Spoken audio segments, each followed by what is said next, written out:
Mr. O'Connor. What is your real name? Malcolm X. Is that your legal name? As far as I'm concerned, it's my legal name. Have you been to court to establish that you are? I didn't have to go to court to be called Murphy or Jones or Smith. Excuse me for answering you this way. That's all right. If a Chinese person were to say his name was Patrick Murphy, you would look at him like he's insane, because Murphy is an Irish name, a European name, or the name that has a Caucasian or white background. And a yellow person, Chinese is a yellow man, and he has nothing to do or no connection whatsoever with the name Murphy. And if it doesn't look proper for a person who is yellow or Chinese to be walking around named Murphy or Jones or Johnson or Bunch or Powell, I think it would be just as improper for a black person or the so-called Negro in this country, as we're taught by the Honorable Elijah Muhammad, to walk around with these names. And therefore he teaches us that during slavery, the same slave master who owned us put his last name on us to denote that we were his property. So that when you see a Negro today who's named Johnson, if you go back in his history, you'll find that he was once, his grandfather or one of his forefathers was owned by a white man who was named Johnson. If his name is Bunch, his grandfather was owned by a white man that was named Bunch. Would you mind telling me what your father's last name was? My father didn't know his last name.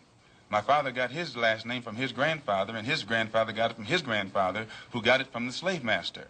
The real names of our people were destroyed during slavery. Was there any line, any point in the genealogy of your family when you did have to use the last name, and if so, what was it? The last name of my forefathers was taken from them when they were brought to America and made slaves. And then the name of the slave master was given, which we refuse. We reject that name today. You mean you won't even tell me what your father's supposed last name was or gifted last name was? I never acknowledge it whatsoever.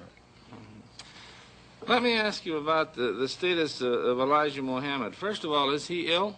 I spoke to him today. He is in better health than he has been. He's suffering from asthmatic bronchitis. Is that why he didn't attend your rally on last Tuesday? Yeah, the only reason that he didn't attend was his ill condition, and the weather here, especially on that particular day, was of such nature that it would have been almost insane for him to come. Well, now, did you hold that meeting last Tuesday because it coincided with the general election, the primary election? I think if you study the history of Mr. Muhammad's work and religious work in this country, we've had our convention on February the 26th every year for, I think, the past 33 years. Well, now, while you don't care to discuss your former name or the name that the slave master gave to your antecedents, it is a matter of record that Muhammad's last name was Poole, Elijah Poole. No, that's the name that his slave master gave to his grandfather or great-grandfather, but that's not his name. Well, his mother and father thought when they called him Elijah Poole that was his name. They didn't know any better. Well, if they didn't know any better or not, they thought that was his name. Yes, sir, but, sir... Well, what I'm trying to find out is when did he cease to be Elijah Poole and get to be Elijah Muhammad? In 1931, I think it was, in Detroit, he was taught the true history of our people and made aware at that time that he was wearing an English name, and by not being an Englishman, he looked out of place. And his teacher gave him the name that he's wearing today, Muhammad, Elijah Muhammad. All right, now when did he become what he purports to be in your literature, the son of Allah? I've never heard the Honorable Elijah Muhammad referred to as the son of Allah. The prophet of Allah. I've never heard him referred to as the prophet of Allah. What do you refer to him Messenger of Allah. All right, the messenger of Allah, and I appreciate the correction. Yes, he says that a prophet is somebody who predicts the future, and he's not predicting the future, whereas a messenger is someone who carries a message that has been given to him by one who authors that message. Why, now, who gave him the message, and to whom is it supposed to be delivered? Master W.F. Muhammad, the one who taught him, is the author of the message. He gave it to the Honorable Elijah Muhammad, which makes him the messenger.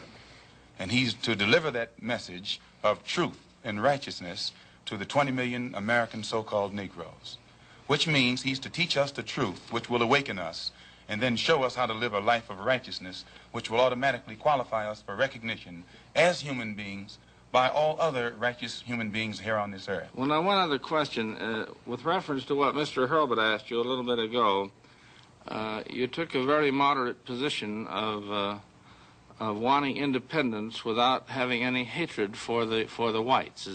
Do I understand that correctly? Hatred is not involved in it whatsoever. Well, I recall in a recent plane crash, I mean 2 or 3 years ago, or less than that, a charter flight on Air France in which a group of people from Atlanta, Georgia, were, as they say in the business, as they took off from Orly Field. And you were quoted at that time as expressing great gratification that this tragedy had occurred. Do you recall that? I recall it. What did you say? Do you remember? The press misinterpreted it and misrepresented it. What did you say? They said that it was made at a Muslim meeting. It wasn't.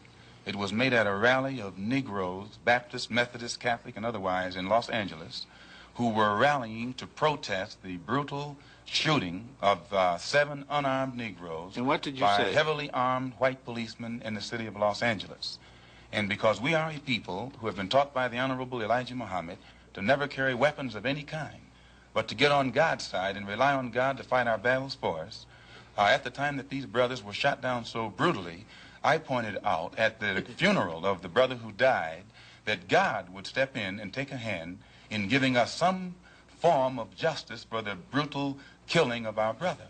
And when the plane crashed in France, I pointed out to the crowd at this rally that this was an act of God showing his wrath or complete resentment over the brutal form of injustice that had been inflicted upon our poor unarmed brothers. Were you saying that, or do you believe that? At that time, Dr. Billy Graham was in a crusade in Chicago, and the press, your papers here in this city, quoted Billy Graham of also saying that plane crash was an act of God. And if you take time to check the newspapers, I think that you'll find that this is correct. But no one thought that Billy Graham was so wrong when he attributed the crash of this plane to his God. But when we say that it come from our God, then we're looked upon as being, outrageous. I know, but you took the position that this was a matter of satisfaction to you for an injustice done against you, and I think that that's a trifle severe. We did not think that it was a coincidence that 120 of the whites on this plane came from the state of Georgia, a state that has the worst record in the history of America for the mistreatment of black people in this country. Worse than Mississippi? They maybe are a little less Mississippi is a little less hypocritical today than Georgia, but both of them are still practicing the same thing. Now the whites in Georgia bite Negroes with a smile, whereas they used to bite them with a growl. But they're still being bitten, and we don't think that it is any worse to be bitten with a smile than it is to be bitten with a growl. Mr. Calvert. While we're on the subject of Mississippi, what is your organization's position of what happened in Mississippi in the past 6 months? Such as what? Such as the James Meredith incident and the enrollment of him in the university. Well, the Honorable Elijah Muhammad wants justice for every one of the 20 million so-called Negroes. And to just take one Negro and stick him in college with the aid of 15,000 troops and at a cost of $6,000 is a disgrace. It's a waste of taxpayers' money. It's a farce. It's hypocrisy. Because if it's right for one Negro to be forced into that university, then every Negro in the state of Mississippi who is qualified has the same right to go to that university. And if the government is not ready and willing to enforce the right of every Negro in the state of Mississippi, then, in my opinion, sir, it's only hypocrisy to pretend that they are for justice by pushing one Negro in and blowing it up all over the world to make it look like they're solving the problem when millions of black people in that state are still going to segregated schools and getting an inferior education.